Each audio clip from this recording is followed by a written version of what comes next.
You're joining us on the Theory of Thing Investment Podcast. We go live, uncut, uncensored, to the nation, to the world, everyone that's got here. If you want a wakey, Mike, you're perfectly well going to have one. Very good. I'll introduce you in just a second. Now I'm going to have this one. This is the Theory of Thing Investment Podcast for all of your podcasting needs, anywhere you need. My name is James Whelan, Managing Director of the Barclay Pearce Capital Wealth Management team. And I'm going to get one of these. I'm joined by Mike Jones, Dr. Mike Jones, Head of Impact Minerals, IPT stock code, and one of the companies that we stay close to as well. Mike, thank you for joining us. Great. Thanks, James. Good to be here again. Also joining us online from South Australia to fill in our South Australian quota is Heath Moss of HL Investments. Heath, how are you now? Very well, mate. Got my wakey as well, mate. Which one is that? Is that the berry flavour? Yeah, you got the berry one. Yeah. I've got the lemon lime flavour. Yep. On three. Beautiful. On three. Do you want to try with this? On three. Ready? One, two, three. That was after three. Beautiful. Doesn't matter. So you got to let that effervescence. I'm not doing the joke again this week, Heath. Anyway, no, we're not. So, Mike, we're on day 57 of a 3-day roadshow. Mate, we've been down to Melbourne. There's been the mining conferences down there, the New Metals Mining Conference. Yep. That's the Melbourne. We'll talk a little bit of anecdotal on this one. First off, Mike, how's the roadshow been going? Very good. Been very busy. Good attendance in Melbourne and Sydney at the New World Metals Conference. It's a conference about all the sort of specialty metals that are out there. Yeah. And then, obviously a few meetings we organised Melbourne on Wednesday and Sydney today. Yeah. So, very good. Yeah, the response has been good. I found that I was only there for the tail end. As usual, I just managed to make it just in time for the drinks at the Melbourne conference, as is my way of sort of going about it. That's the time of the flights. I couldn't change those sorts of things.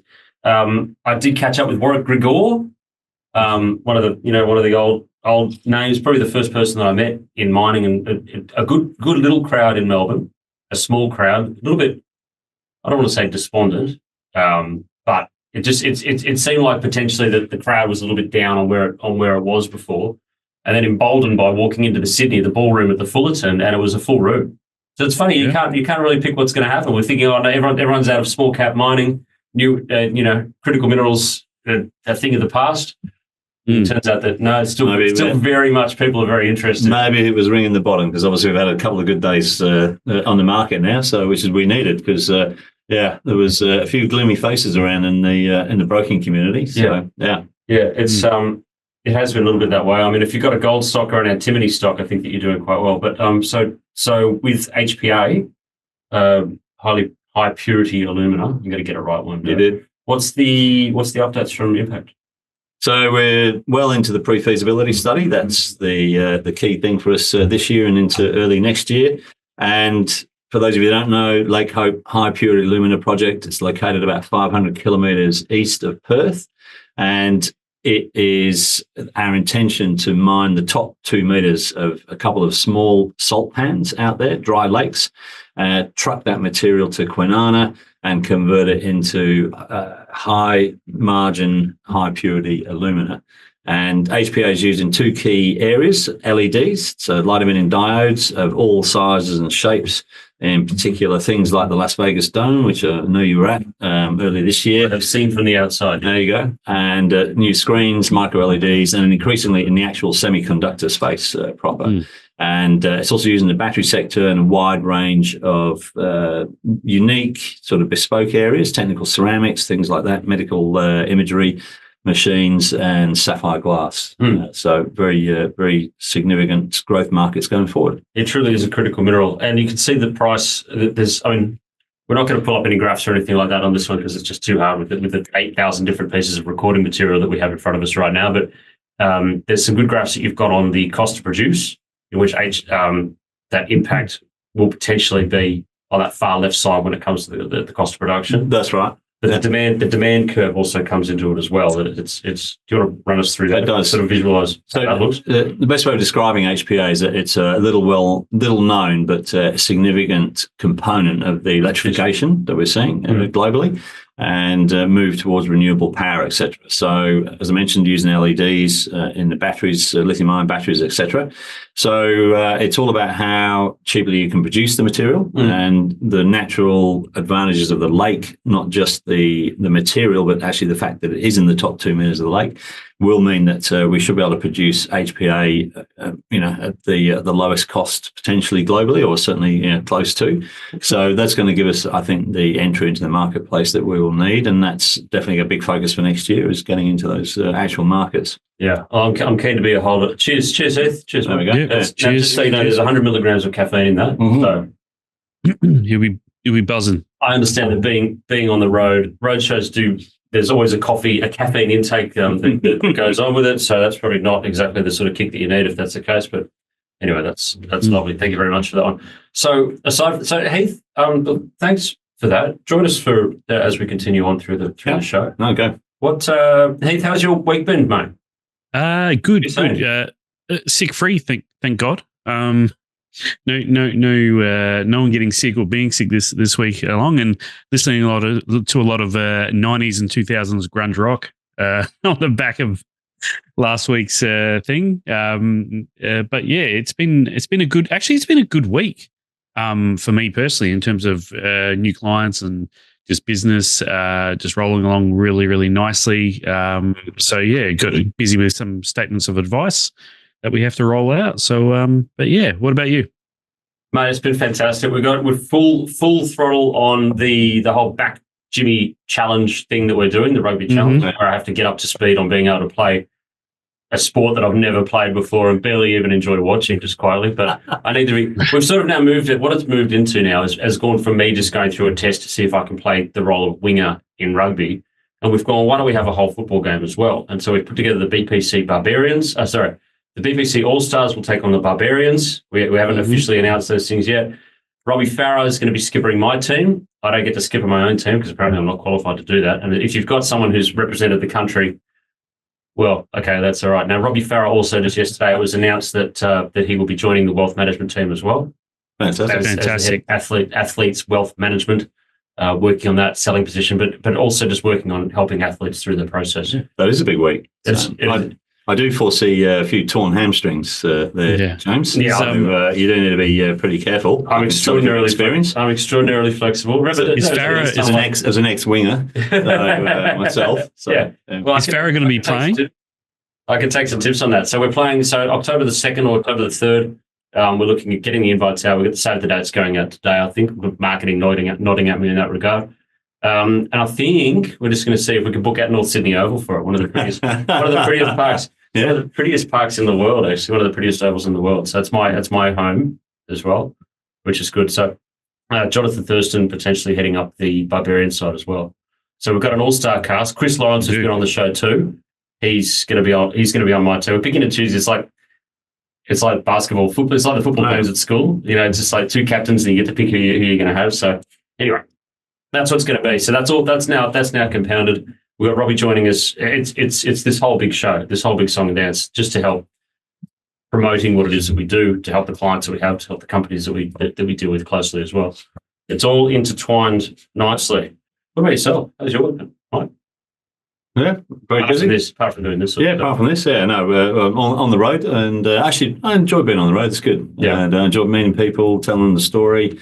And we certainly had a lot of traffic at the two conferences. So, interest in the stock is we've actually done, whilst we've come off like much of the rest of the market, we've actually done better than most. And I think that's because the story is engaging, it's interesting. People can see a clear pathway to production for us. Yeah, and it's a unique story. So, which is great fun telling. And same with everything, Heath. You get the situation that you have with clients where you have to manage expectations with regards to the equity you put into people's portfolios. Yeah. Say it's going to be a bit slim on news. You know what this is going to do, or what this is theoretically going to do in the future. And it's just managing expectations.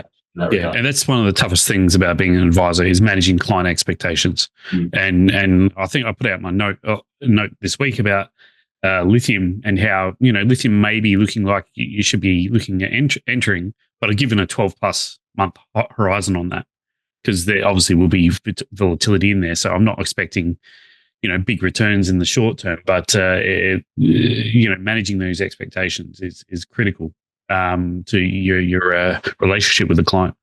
Yeah. So Heath, you're not offering a 10% per week return? Is that what I'm hearing? No, unfortunately not. Okay. No. If I was able to do all the that, I brokers wouldn't be are here. Yeah, I wouldn't be here if I was able to do that. All you need to do is double your money every day, and it's all. Yeah, that's it. Yeah. On that note, Heath, over to the market report, and this will be good having a market participant in here on the ASX, being able to assess how you go.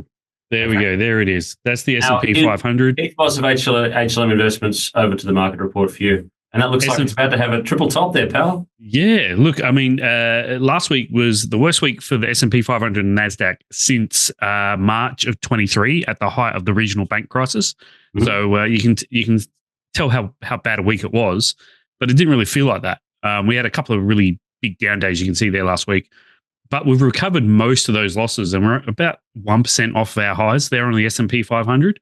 And that's mainly on the back of, the data's coming in supporting probably a 25 basis point cut. No signs of recession just yet. And things are looking rosy, and the market's sort of sitting on its hands, waiting for the Fed to do its thing next week. So far as September's go, it's not too bad because as we know, September's are generally pretty terrible for the market. I think throughout history, they average about a negative 1.5% return in September. And since 2017, it's something like negative 3% for the S&P 500. So at this stage, we're tracking okay. No major real news. We had a little bit of jobs data out last night, which didn't move the needle at all. The EU decided to cut rates last night. But again, it's a gradual cutting process. And I think as long as these global central banks are in a gradual cutting process cycle, rather than, going 50 or even 75 basis points and triggering concerns about the economy, I think the market will do well. And of course, we had the Trump-Harris debate on Tuesday. They're eating the cats. Yes, Wednesday. Yeah, they're eating the cats. They're eating the cats, man. Eating the cats. That was just a debacle. I mean, it was just such a waste of time, in my view. Really didn't do much the polls really didn't change. Betting swung a little bit in favor of Harris. And I think the markets are suggesting that Harris is going to take the win, which, really means nothing for the markets overall. Sitting presidents rarely have much influence on the markets. So, look, apart from that, it's been a good week. If we look at the XJO, very similar. We're knocking on the door. Actually, beg your pardon. I think are we hitting a new high? A new high here on the XJO as we speak, maybe? Like from here. Yeah, I think we might have tapped a new high. I will have to have a look, proper look. But we're doing really well here. We just came out of our reporting season. It's going to be very, very quiet here. So we're going to be reliant on the US and their election cycle over there. It's going to be quiet here until probably early October when we start getting third quarter updates. But yeah, we've had a decent week there, as you can see on the charts. It's very, very good. Heath, have you got a prediction of whether it's going to be a 0.25 or a 0.5 cut next week? At this stage, I'm saying 25 basis points. I don't think there's any reason there, even though jobs numbers are coming in a little bit softer. There isn't really. We're not in the USA isn't in a recession at the moment and doesn't look like they're close to a recession. Yeah. So I think 25 basis points or 50 basis points would send the wrong message, I think, and would lead to a little bit of panic out there. But Waller did say towards the end of last week, he was in favour of those 50 to 75 price hikes, and in the same vein, he's in favour of 50-point cuts as well. So who knows? But I think it's going to be 25 basis points, and that's what the market is banking on at the moment. It would just be like at the moment, the market's factoring in about 15 basis points of cuts for the year, which means one cut would have to be at least 50 basis points to meet that. So we'll just have to wait and see where that goes. I think we'll end up with 3 cuts and 75 basis points. So I feel like the US economy is accelerating and the consumer is starting to look a lot healthier again. And come come out of this rut that the PMIs and some of the other data is showing globally towards the end of the year. With the fact that we've got a PhD in geology? Yeah, PhD in geology here. Yep. Show us some metals, mate. I was just about to get onto that. Okay. Gold. There we go. Wow, gold. Gold's a good one. You start with gold, don't you? Yes, gold. Is that the best Gold's a good one. Yeah, there she is. That's a new I pointed this out yesterday. Personally, that there could be a breakout, and lo and behold, there's the breakout. Yep. And obviously, I was actually listening to a really good podcast in the car this morning, dropping the kids off at school, talking about gold, and they're saying that strong central bank buying globally. And a lot of Asian consumers buying a lot of gold jewelry, etc., and gold for investment.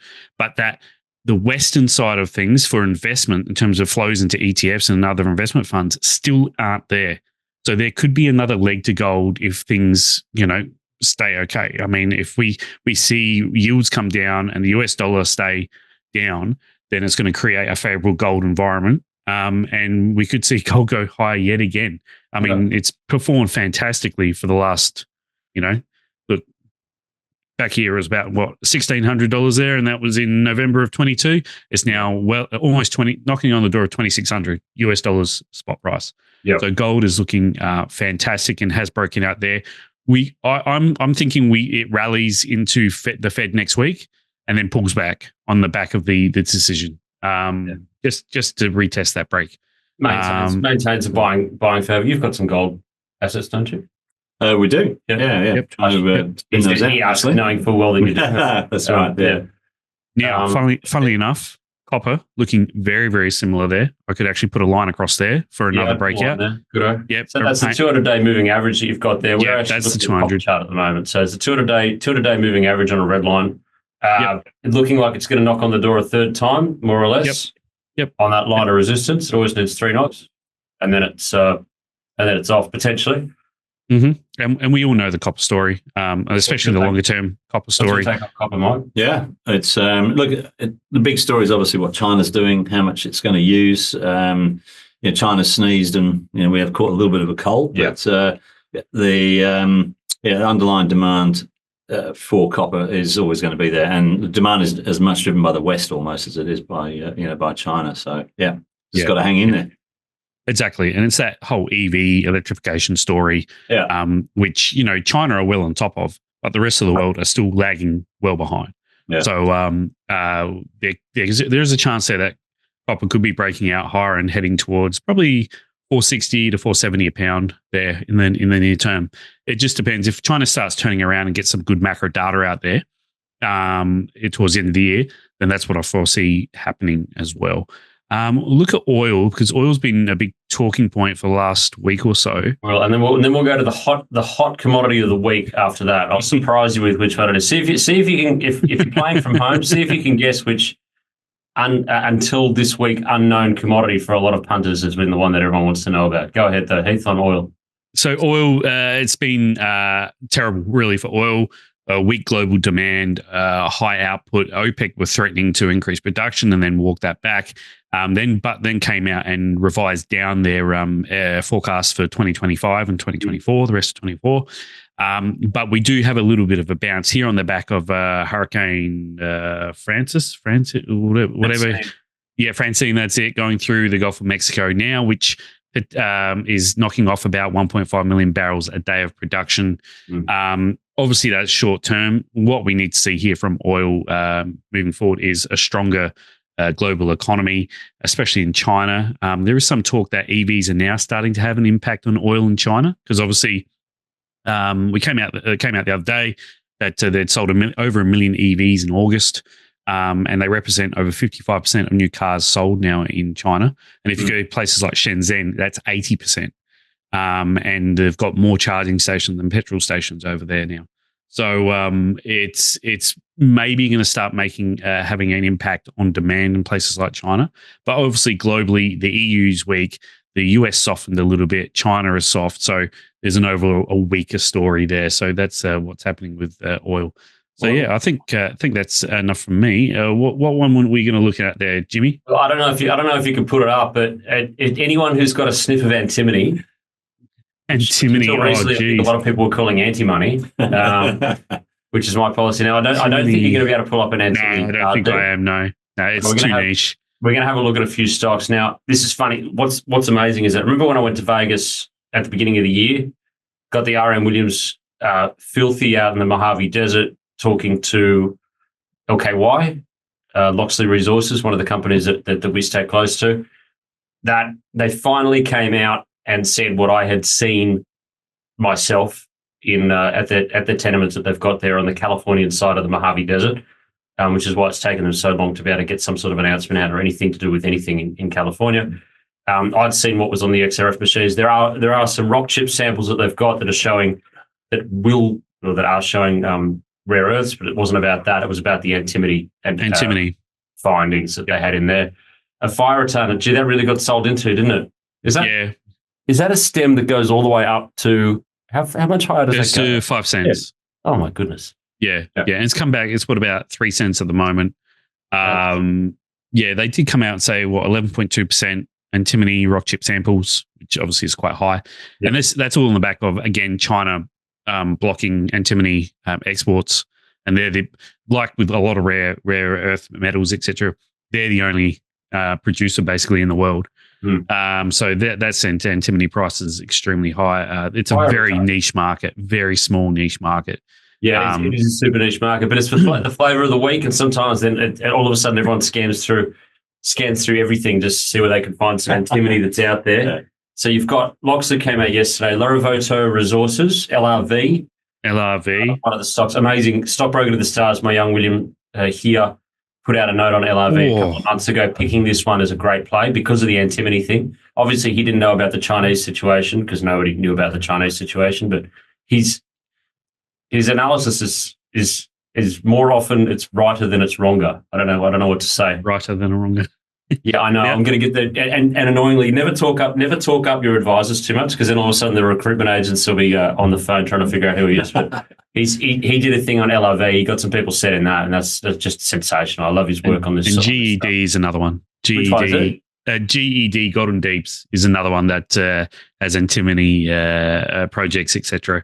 But yeah, I mean, there's other metals like uranium. Is it uranium or gallium, etc.? Gallium. Yeah, gallium that are being blocked by China as well. But and there's only a couple of stocks. These are very small and niche. What's happening with G50? Have you got the code G50 there? Yeah. G50. I don't know that one. So we saw Mark Wallace speak just before you actually yesterday. There we go. See, that's okay. Around 13.5, 14. Yeah, they've got gallium in the US, in the Arizona side of the Nevada border, and so I'm trying to lock them in to see if when we're out there in Vegas next year, go and see Loxley on one side and the Californian side. Maybe the next day go and get a game of golf in, and then the next day go over to the Arizona side. And I mean, both of those projects, Loxley and G50, they're in the US, and the US is becoming increasingly, obviously, cautious. No, what's the word?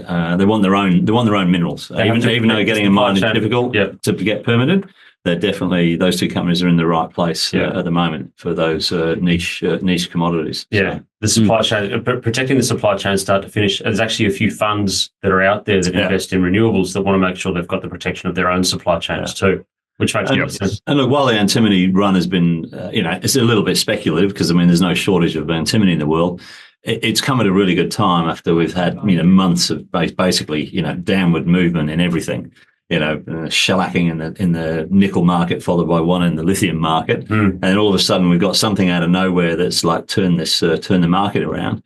And it's been my experience over the years that little events like this can actually be the mark of the bottom. Now I'm not going to call it bottom, but it's all of a sudden people are making money again in the market, brings people a bit more confidence back in the junior speculative end where we all are.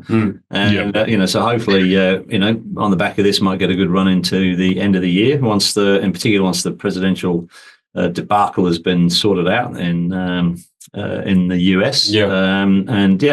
Led by gold. So hopefully we're in for a good few months now. Yeah, but gold equities really haven't followed the price of gold, especially here in Australia. It's been they've underperformed. I think it's by about 20%. I heard. So there is some value in gold stocks. I think around the place. I mean, I've spoken of. We have a look at NST, the leader. NST, yeah, I'll bring up NST for you. Where are we? There we go. I mean, it's having a good day, obviously, today because of the gold price overnight. And it is knocking on the door of recent highs there. I think has it been higher in the past? Yeah. So around $17. Yeah. Yeah, it's about $15.70 at the moment. Now, price. The good thing about gold moving forward, and this I read this about BHP, etc. the other day. The price of diesel in Australia has fallen by 42% over the last 12 months. So the costs, because that's been the major sort of headwind for a lot of producers, and especially gold, is the cost of digging it out has continued to increase with the price of gold. So that margin really hasn't expanded. But those prices now should start easing and the margins widening again. And as long as the Australian dollar doesn't go too nuts, gold producers should be in for a good time, as long as they can hit their targets, because they've been terrible at hitting targets and whatnot. But and I've spoken about Spartan Resources before, Weir Gold as well, two of my favorite little speckies. But yeah, obviously Northern Star, Evolution, etc., are all fantastic producers and produce a lot of gold. So.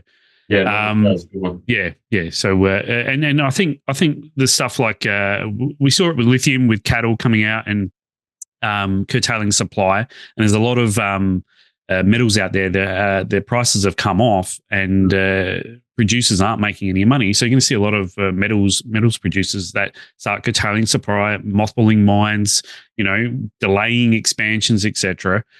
Which eventually hit supply chains and send prices back up. Price begets price. So don't forget, that's Rob Rennie. I've quoted him a few times over the last few weeks, just saying that when he came out, he just said price fixes price. It does. That's what's good about it. That's what's good about this sort of, as long as the market stays fluid and everything that's there. I'm getting the wind up sign from our marketing team, Heath. No worries. Let's wrap it up. Give me a footy tip. And then let's check out. My one from last week was great. 49ers covered the spread easily. I've forgotten it. I have forgotten what I had. Let me bring up my sports bet account again. I think I had another one to beat the spread today. Here we go. Seattle Seahawks. They're playing the Patriots in Boston, I think. Yeah. Going to beat the spread, 3.5 spread. I think that pays $1.96. It looks good. Seattle looked really good last week, and Patriots are terrible. So I think okay, I'm going to go. Yep, I'll go with you on that one. And then you know what? Let's double it in. I think the Carolina Panthers are maybe the worst team in football ever. Yep. And they're playing my Raiders that I've got this year. Yep. I think that the Raiders at $1.42 is good enough for me there. So fantastic. And who's going to win the footy this weekend? We got Port and Hawks and Lions and GWS. Hawks win, GWS win. Okay, I got Hawks and Lions. I think you got the Hawks and Lions. Yeah, I tell you what, GWS Lions is going to be a coin flip. It'll come down to the bounce of the ball. Yep, definitely. Who have you got? Arsenal to beat Tottenham. Oh, God, thanks a lot, mate. He's an Arsenal man. Sorry, he's an Arsenal man. Yeah, we managed to go through this whole roadshow, a couple of roadshows without me talking about how I'm a Tottenham fan. That's just wonderful, isn't it? Yeah, you know what? I'll go with that. You triple those three up. Yep. Take the Hawks away at Port. Into Arsenal, into GWS or Lions. Can't do that. Anyway, into your one, into the Raiders, and everyone's okay. No NRL tips, mate. I'm just going to sit back and just enjoy the beauty that is football. I've got to concentrate on my own football instead of the other stuff there. Thanks very much for that, Heath. Anything else? No, that's it. Thanks for coming on, Mike. It's fantastic. You have been joining us for the Theory of Thing Investment podcast with Dr. Mike Jones of Impact Minerals, Heath Moss of HL Investments. My name is James Whelan of BPC Wealth Management, and we look forward to what's more ahead. I'm going to keep you really updated with what's going on with the big football thing and Robbie's appearances and everything that has to happen. I'm going to go around here so that I can hit the ending record button as well. But thank you, everyone, for joining us, and have yourself a good one, and mark well. See you later.